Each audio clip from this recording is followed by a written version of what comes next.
yeah, it's going to shoot hopefully like 4-metre flames out the back. That's what I might change the name of this to. Not a flamethrower. So we took part in the last BKBO. We did a cafe racer, starting with the GT. Cafe races was not something that we'd sort of built before, whereas the shotgun's sort of more our style, straight out of the box. So it's been a lot easier and sort of felt like the bike's working with us rather than against us.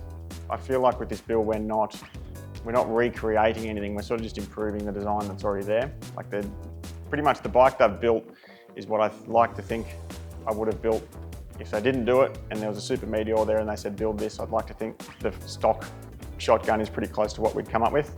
So it's really cool just to, try not to slap the designers with the shotgun in the face and just improve on what they've done, I guess. I'm Lincoln from Fast Fuel Motorcycles. We're an Enfield dealer in Lavington, New South Wales. I guess being a part of the Busted Knuckle build-off is a chance to do something that I love and I'm very passionate about, but it's a very difficult thing to find the time to do, to build a custom bike. I guess if I had my way, it's what I do every day and all day, but it just doesn't work like that. So it's an opportunity to do what I love. I think the build-off has no constraints, but I feel the way I build bikes is I put constraints on myself in the way that, we see a lot of other builders that will, cut the frame, remove the indicators, do all this really cool stuff, but to me, we don't build museum pieces, we build rideable, registerable bikes. So the constraints are, maintaining, everyone knows a bike looks good if you pull the indicators off, pull the mirrors off and just have a frame, a motor and some simple hand controls. But the constraints we put on ourselves is to build it so it's usable, it's not just a museum piece. So it's always challenging to work within that. Theme, I guess, is Spitfire, like the bike. The first initial thought, this is a bit of an insight into how my brain works, was a bit concerning. The first thought I had is I want to put flamethrowers on this motorbike. And then from there it was just like Spitfire, okay, well let's maybe do a bit of a sort of retro warbird plane design. That's sort of how it came about. So basically just flamethrowers and yeah, just evolved from there. The original equipment is header pipes and then some custom mufflers with some fun little things in there. But obviously we've used Cerakote coatings on it to just make it all pop a little bit. We decided to do a process called parkerizing of all the bolts, which, yeah, it's really escalated. So it's sort of just the time to get it right, which is just, the whole process is just, it's all new, and the first 4 or 5 batches we did, just didn't work.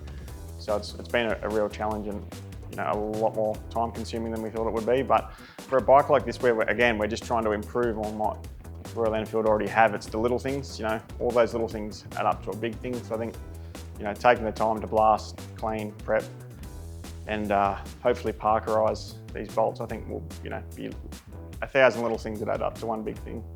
A lot of what we're doing is attainable, from the customer base if they're willing to spend the time to do it. So I think building a bike too that's really attainable and inspirational to our customers is a big part of it. Like I want to build something that a customer can look at and take inspiration from, and either come in and get us to do it, or yes, sort of try and bite it off at home. Yeah, well, they won't have 100 parkerized bolts. Again, I think, and I might be doing myself a disservice saying it's just little things, but I think again, it's just the piece by inch is just the little things that add up to make something really impressive. I think it'll be a bike that, I just hope when people look at it, they understand the constraints that we've put on ourselves, in that, everything on this bike was made to look as simplistic and as good as it can be, but it still has to function. It's still got to have lights, it's still got to have mirrors, it's still got to have all these things. So, I think if people look at it in the right mindset, that we just weren't stripping a bike back to put it in a museum, I think, if we can be judged fairly, I think we'll be pretty happy. Fire, flame, desire. Rattle that straight off the tongue too. We went to a lot of effort just to tidy up the small things, like we've internally wired the handlebars, parkerized all the bolts on the bike. Basically sort of tried to cover everything that looked a little bit untidy. Yeah. Oh yeah, and we have installed flamethrowers.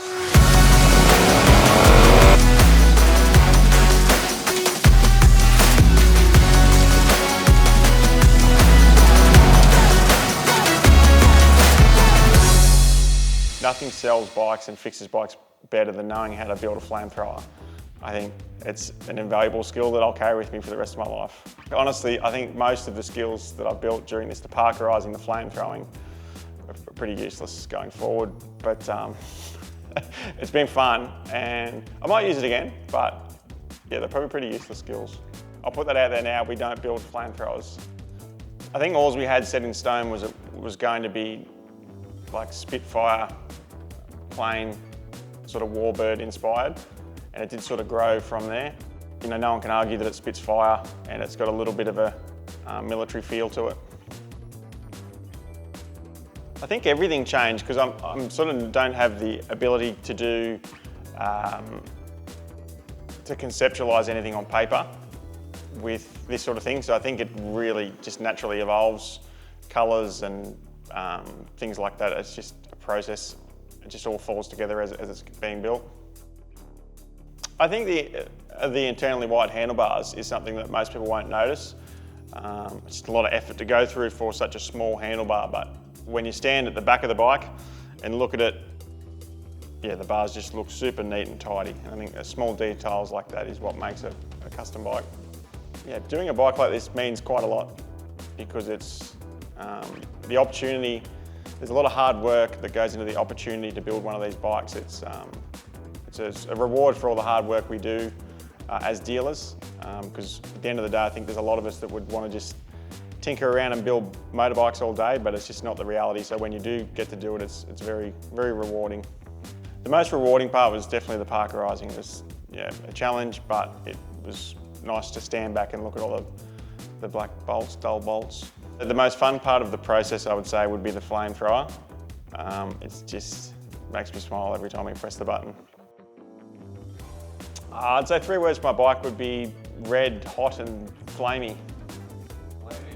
See that last minute decision that was? Executive decision I made.